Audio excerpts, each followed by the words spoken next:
ঈদুল ফিতরের নামাজের নিয়ম ও পদ্ধতি। অনেক সময় দেখা যায় আমরা ঈদের নামাজ পড়তে এসে অনেকে ভুল করে ফেলি, বা ঈদের নামাজ পড়তে গিয়ে জানাজার নামাজ আমরা পড়ে ফেলি। তাহলে ঈদের নামাজ আমরা সঠিক নিয়মে আমরা কীভাবে পড়ব? ঘর থেকে যখনই বের হয়েছেন তখনই ঈদের নামাজে নিয়ত করে বের হয়েছেন, কিন্তু এরপরেও যারা আরবিতে নিয়ত করেন তারা আরবিতে নিয়ত করবেন।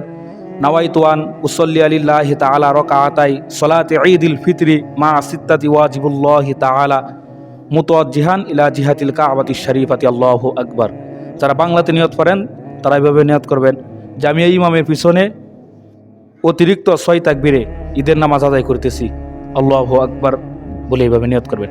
প্রথমে নিয়ত করে আল্লাহু আকবার বলে হাত বেঁধে ফেলবেন। হাত বাঁধার পর প্রথমে সানা পড়বেন, সানা সুবহানাকাল্লাহুম্মা ওয়া বিহামদিকা ওয়া তাবারাকা ইসমুকা ওয়া তাআলা জাদ্দুকা ওয়া লা ইলাহা গায়রুক। সানা শেষ করার পর অতিরিক্ত 3টি তাকবীর দিবেন। আল্লাহু আকবার বলে হাত ছেড়ে দিবেন, আল্লাহু আকবার বলে হাত ছেড়ে দিবেন, আল্লাহু আকবার বলে হাত বেঁধে ফেলবেন। হাত বাঁধার পর ইমাম সাহেব সূরা ফাতিহা পড়বে, তারপর একটি সূরা মিলাবে। সূরা মিলানোর পর আপনারা সবাই রুকুতে চলে যাব আল্লাহু আকবার বলে। রুকু সেজদা শেষ করার পর ইমাম সাহেব হাত বেঁধে দাঁড়াবে এবং সূরা ফাতিহা পড়বে। সূরা ফাতিহার সাথে আরেকটি সূরা মিলাবে।